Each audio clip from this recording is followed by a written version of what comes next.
Hello everyone! For those that don't know me, my name is Leah and today I'm going to be sharing with you some of my empties.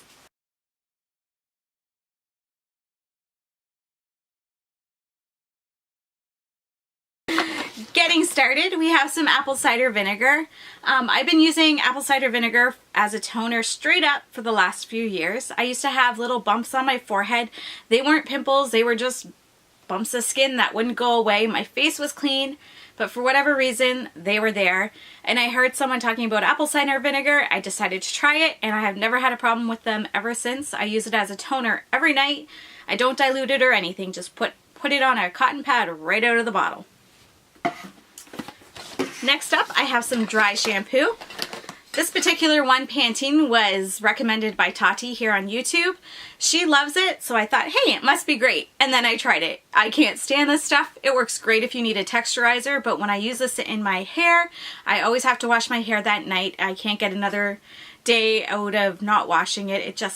It leaves it kind of sticky and gritty, and it's not a feeling I enjoy in my hair.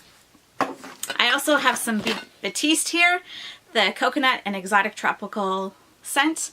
This is awesome. It smells great. It works well. It's a little bit more on the pricier side as far as dry shampoos go, especially when I can get this Salon Selections brand at the Dollar Tree for $1.25. I find this is just as effective as the Batiste. They both leave a white cast, but if you spray it in your hair and let it sit for a little bit, let the oils really absorb into that product, and then either brush it out or brush it through with your fingers, it pretty much goes away. You don't really notice it anymore. And for the price difference between these two, I'm going to keep picking this one up at the Dollar Tree. I also have some Bioderma micellar water. This particular one is for combination oily skin. I'm not really sure what all the hype is about this micellar water. I like the Garnier one in the pink tube or the pink lid just as much. And this is about 3 times the price here in Canada as the Garnier one. So I'm just going to go back to my pink tube one. It wasn't bad. This particular one wasn't awful or bad. I didn't see a difference. I have the Rimmel Stay Matte Press Powder here. I've used it all up. This is in the shade Natural. It comes in a number of different shades, including translucent. I like a little extra coverage with my powder. I am really heavy with the powder sometimes. I don't like a cakey feeling on my eyes, I don't like a cakey feeling on my face at all, whether it be a sticky base from the foundation or from primer or anything like that. So if it's tacky in any way, I'm powdering it, and sometimes I go overboard. This stuff is great. It works well. It keeps any oils that I might have at bay. I don't notice when I use it on other people that have dry skin that it's awful on them either. It's just an all-around good product and well loved here on YouTube for a good reason.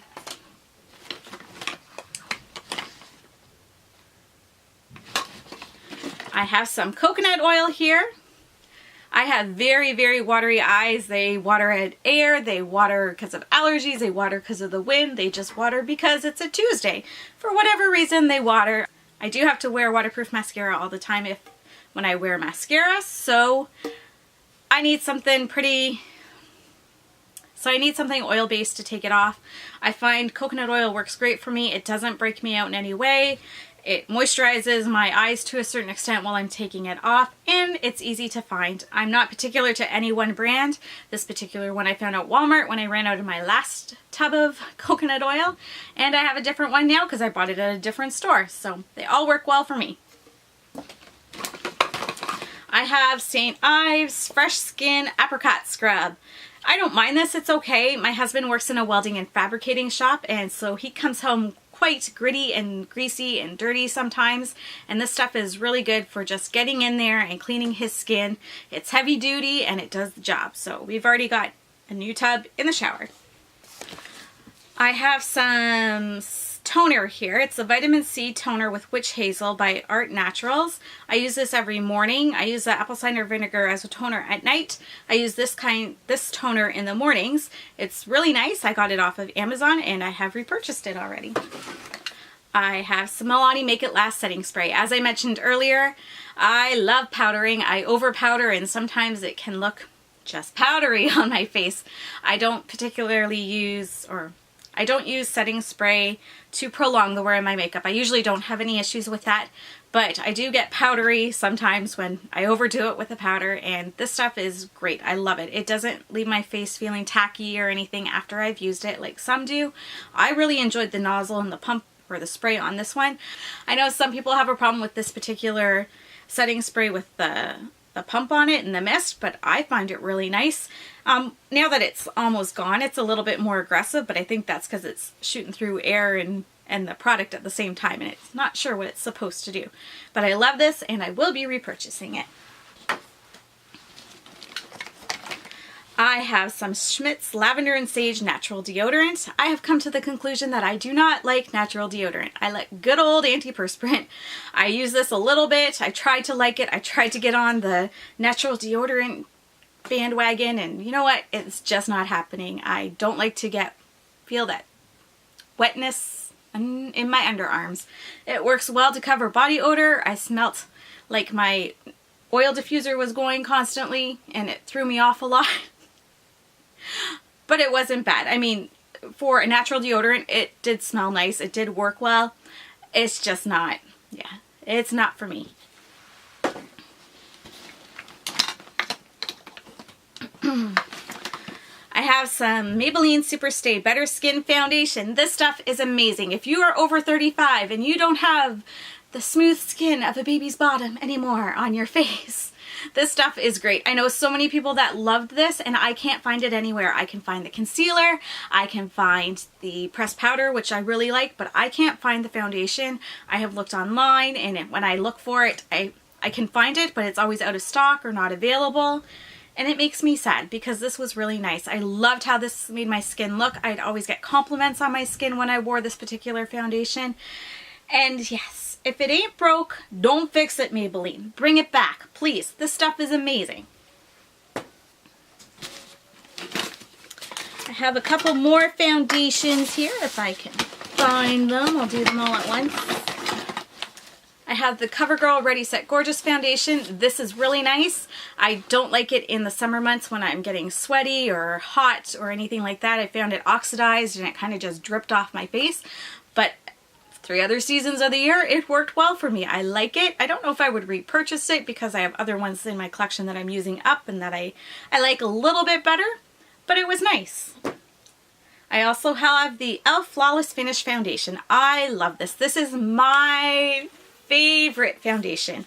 Out of high-end and drugstore and everything in between that I have tried, I keep going back to this. This foundation, when I look in the mirror at the end of the day, I'm always like, wow, I love how my skin looks. I love how my pores look. I love how this wore throughout the day. I very rarely have a problem with it. It wears well for me. And that's saying a lot because it has a lot of cons going for it. First, so the pump doesn't work so well about halfway through going through it, so you have to like scrape it out with the little straw thingy in there, which doesn't work the greatest. It's hard to get the rest of it out with a spatula. As you can see, I still have probably a couple uses in there, but I can't get it out. I've tried. And it's not that inexpensive for a drugstore foundation. It's only 0.68 fluid ounces, 20 mils, and it's $9 here in Canada. So if you round it up to an ounce, which is what the average foundation is, it's probably closer to $15 for an e.l.f. foundation, which is getting a little high. But in spite of those cons, I love this. I keep repurchasing it. I have it in multiple shades for, you know, if I'm lighter or if I'm darker, depending on the season. I love it. It's my favorite. Having said that, I have used it on other people's skin when I've done their makeup, and I don't really like it on anyone else's skin that I've used it on. I don't like how it sits. I tend to favor the Wet n Wild Photo Focus if I'm doing someone's makeup, or the Makeup Forever HD foundation. Those two are pretty good across the board for a multiple of skin types. For whatever reason, I have yet to find someone's skin that I have done that works well with this beside mine. My skin is fairly normal. I get a little oily in the T-zone depending on the day, depending on how things are going, but for the most part, it's pretty normal. So there's some days where I don't have to powder or anything at the end of the day. It's held up fine. So that's my skin type. This works for me. I love it. Let me know in the comments below if you enjoy this foundation and you have a different skin type for me. I like to hear from someone else who likes it. I mean, I've heard of other people liking it, but from my personal experience of using it on other people, it's been really hit and miss. More miss. Now, the next item I have here, I know, or I'm pretty sure it's discontinued. It's the Formula X nail polish sets. I got this from Sephora, and like I said, I'm pretty sure it is discontinued. However, I'm pretty sure it's discontinued, but I'm going to mention it just because it took me a while to figure it out, but my nails started peeling really bad at one point, and when I figured it all out, it was one of these products that was doing it, and it was really bad, and it took a little while for my nails to kind of get back to normal afterwards. So if your nails happen to be peeling and you're using any of these products here, it might be one of them. So just like a little public service announcement out there for you guys. We are moving along to some mascaras. I have a whole pile in here. Oh my goodness. So many. I got a whole pile of mascaras here. As I mentioned before, my eyes are super watery. Some days are fine, but for the most part, as soon as I step outside or open the door, they start just watering. Sometimes it's like really bad, and sometimes it's just a little bit. So I always have to top my mascaras with a waterproof one. That's why I have so many. I'm picky. I am still looking for that like favorite mascara that is waterproof, that gives me length, that gives me volume, that doesn't flake, that doesn't smudge under my eyes, and that is really waterproof. You will see here almost everything I think that is waterproof here is Maybelline. They are my tried and true for waterproof because they don't budge. I have tried other ones like the CoverGirl Clump Crusher waterproof. I love that one. I love the way it makes my lashes look. But it's like I'm not wearing waterproof. I don't know if it's something in my tears or something in my skin chemistry or whatever it might be, but that stuff just works like a regular mascara on me, and if I get teary, it starts streaking, and it's just not pretty. I bought even a couple tubes of it because I thought maybe it was misprinted, and same thing with all of them. So I tend to stick with just the Maybelline because the stuff's hard to get off. Like, people probably have bad opinions of it because it's so hard to get off, but for me, I like it. It works really well. To start things off, we have the Lash Princess mascaras. This is the False Lash Effect and the Volume, I think. And the Volume. I like these in combination together. They're really nice. I do have to open them up and let them dry out just a little bit before I enjoy them. They're a bit too wet for my liking. I use them up. They're good. I find they flake a little bit, but they're pretty good, and they're not expensive, which is nice. I have the Better Than Sex mascara. This is beautiful. I love the wand on it. I love natural bristle wands, and this has that. It's an hourglass shape. I like the way it makes my lashes look. I like the way it lasts. It flakes a little bit, but it's not bad. But it's not waterproof, so I will not be purchasing a full size of that one. I had high hopes for this next one. It is the Too Faced Better Than Sex waterproof mascara. This thing is beautiful.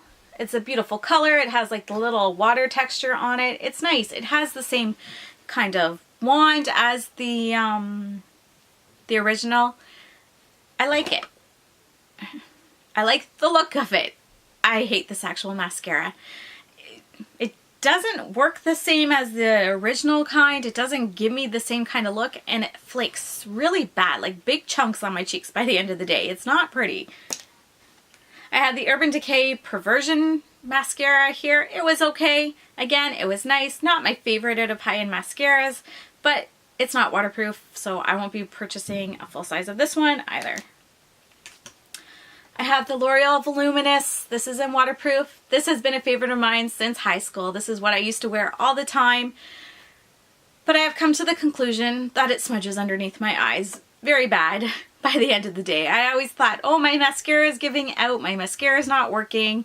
Or I always thought that my concealer was giving out and that it wasn't working and that it was failing me, when in fact it was my waterproof mascara. So sadly, I will probably not purchase this again. I like the way it made my lashes look, and I used it for years and years and years, and I don't think I had a problem with the regular version, just with the waterproof one. Maybelline Lash Stiletto waterproof. It was okay. It wasn't anything special. Wouldn't probably purchase it again. The Great Lash Maybelline waterproof. I don't particularly like this one. I found it made my lashes a little bit clumpy, and I didn't like it. I had the Lash Sensational, what's it called? Lashes Full Fan Effect. I didn't like this. I found it a bit too dry for my liking, and I didn't like how it made my lashes look. As far as waterproof mascaras go, if I can't find one that's going to do it all for me, I want one that's not going to do anything for me except make my lashes waterproof. I don't want it to change the effect of the mascara that I put on beforehand, and I found that this did. It made them really clumpy, and just, I didn't like the look it gave my lashes when I put it over a regular mascara. So that's a big no for me. I also have here the Colossal Big Shot Volume Express in waterproof. This was okay. I did have to let this dry out for a little bit before I liked it. It was a bit too wet to start with. There's a pink tube version of this that I like much, much better than this. It's perfect from the get-go. It's the perfect topper mascara because it's waterproof and it doesn't smudge on me, it doesn't flake, and it doesn't change the way my mascara looks at all. That's underneath. This was okay. Again, I had to let it dry out a bit. And I don't like doing that with my mascaras. If I buy it, I want to open it and I want to use it. And I couldn't do that with this one. This I had purchased. It's the Define-A-Lash by Maybelline. And I had purchased the waterproof version online and I got sent the regular version. So I'm like, okay, I'll give it a try. Now, this thing has one of these nice wiggly, wobbly wands, which I don't like. My lashes are quite long, and by the time I get about halfway up my eyes, or up my lashes, it kind of gives way and it just loses all effect, and the top part of my lashes don't get covered because it's lost its strength. I need a firm wand for my mascaras. If it's got a wiggly thing, it's an automatic not gonna work probably. And this one is super wiggly. And the other thing that's kind of funny about this is, even though I can put it in the mascara tube and coat it, I'm not sure if you can tell, but it very much has, you can still see the green of the bristles through it. So it looks like a wiggly caterpillar when you're going to put it on your face. It's kind of funny. Doesn't make me want to buy it or not use it, but yeah, fun fact, if you want to look like you're using a caterpillar to put mascara on your eyes, check this out. Moving along, I have the All Natural Advice Targeted Anti-Wrinkle Retinol Organic Cream Ultra Night Lift Treatment. I love this stuff. I purchased it off of Amazon. It is cruelty-free and organic, and it is made in Canada.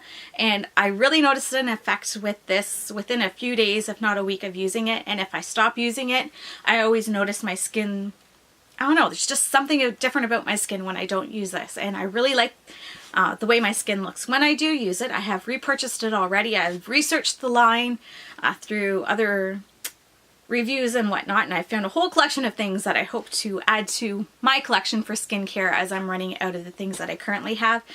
I think this is about $30 Canadian for this, and it lasted me probably 3 or 4 months, I'm gonna say.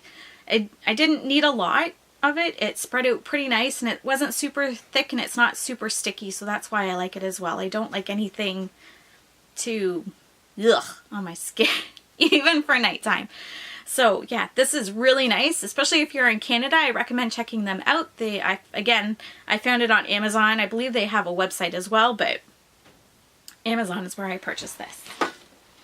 I had high hopes for this. It's the e.l.f. Hydrating Under Eye Primer. It has this nice little pump. I used this a couple of times. My eyes are super sensitive to different products. It's probably 1 or 2 ingredients that it's very sensitive to. But whatever it might be, it is in this product, and it made my eyes just burn and hurt. And I mean, it went away after I wiped it away, so that was okay. But unfortunately, I couldn't really test this out to see if it was something that worked for me. This is from the e.l.f. Contour Palette. It's the darkest shade in there. I have popped this out of my palette and put a new one in from the new palette I bought because I'm still using up the old palette. Does that make sense? Maybe, maybe not. Anyway, this is great. I love this. It blends beautifully. It lasts all day. I never have a problem with it. I have heard it is comparable to the Kevyn Aucoin's Face Sculpting Powder. My Sephora doesn't carry it in stock, so I'm not going to purchase it just to see if it's comparable when I'm perfectly happy with this. So I can't go in and swatch it or anything like that, and I don't have any samples of it. So if you happen to know if it is a dupe for it or comparable, or if you have both at home, check it out and let us know in the comments below if that's true or if that's just a lie I'm telling you all. I don't know. Next up, this is another item I think I got in BoxyCharm. It's the Bella Pierre gel eyeliner in Ebony. I used this once. I didn't even get it on both eyes. This was a full-size pencil. Which, do I have a full-size thing in here? This was full-size, like comparable to this, maybe even a little bit bigger.